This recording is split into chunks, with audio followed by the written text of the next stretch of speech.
So today we're going to be talking about proving special triangle conjectures. And so instead of completing the investigation individually, we're going to go ahead and complete this in class.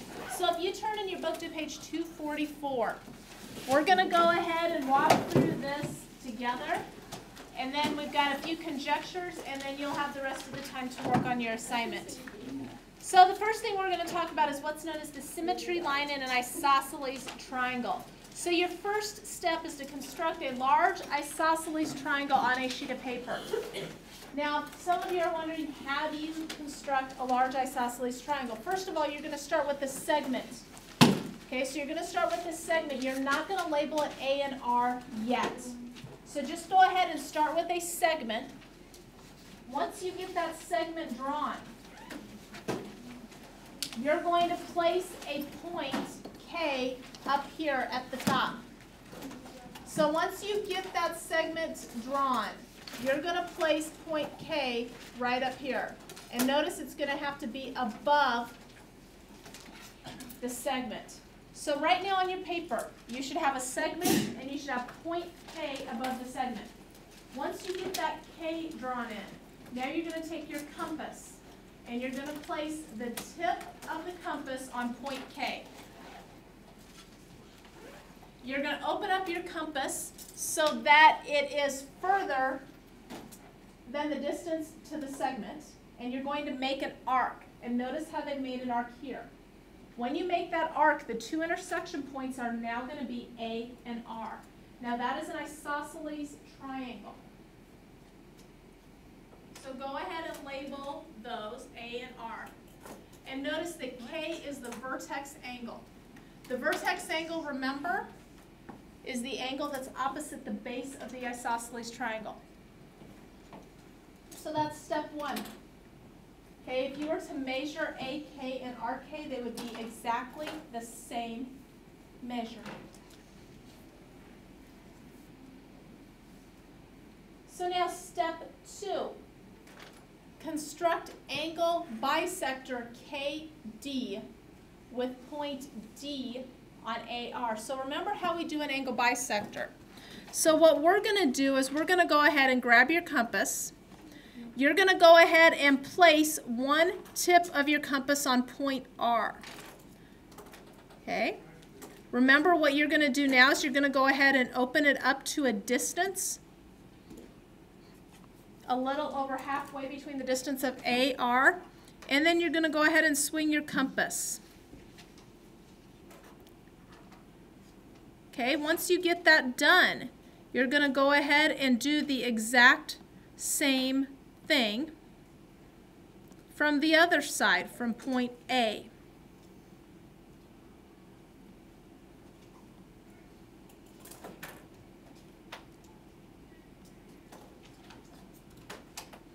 Okay, once you get that done, go ahead and draw in that segment. Are we supposed to connect like K and R and K and A? Yes. So now what's going to happen is we're going to go ahead and draw in our segment here.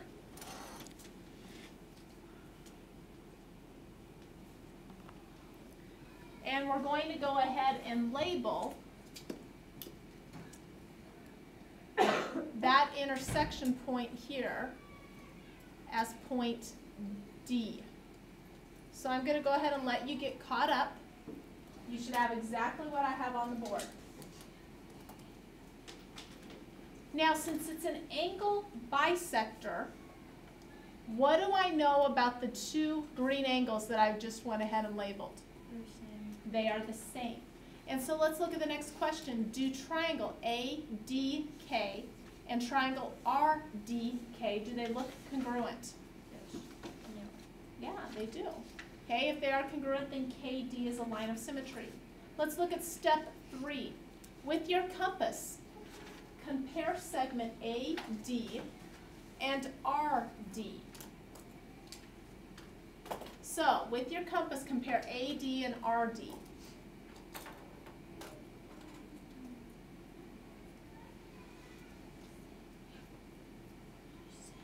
Is D the midpoint of AR? Yeah. And so if D is the midpoint, then what type of special segment is KD? Remember, we had a special name for that. If it started at the vertex and went to the midpoint of the opposite side, does anybody remember what that was called? Median. Very good. It's just like the middle of the highway.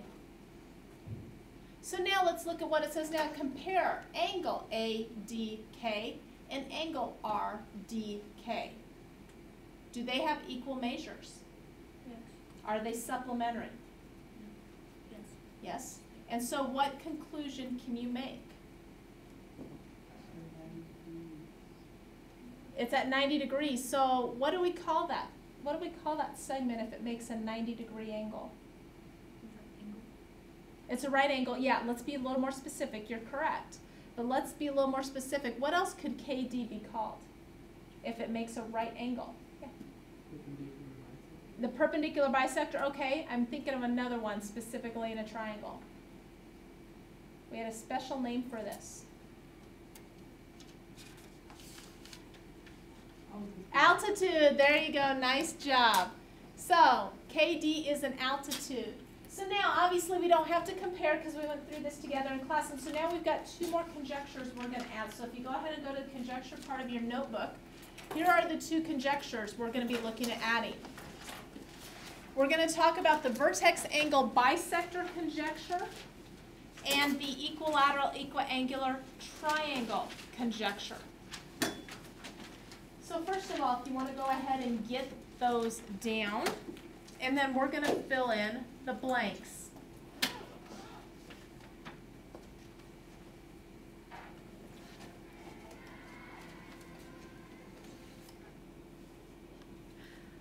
Okay, so now let's go ahead and fill the blanks in. In an isosceles triangle, the bisector of the vertex angle, which is the investigation we just got done doing, is also what?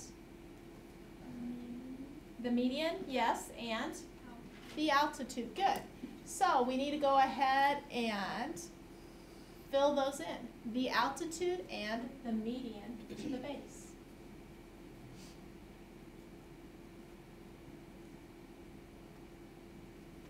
The next conjecture. Every equilateral triangle is what? Equiangular. Yep, good call. So every equilateral triangle is equiangular, and conversely, every equiangular triangle is equilateral. Very good. And so this last statement, or this last conjecture, is an illustration of what is known as a biconditional. So what does the prefix bi mean? Two. What is conditional? What is the root word of conditional? Condition.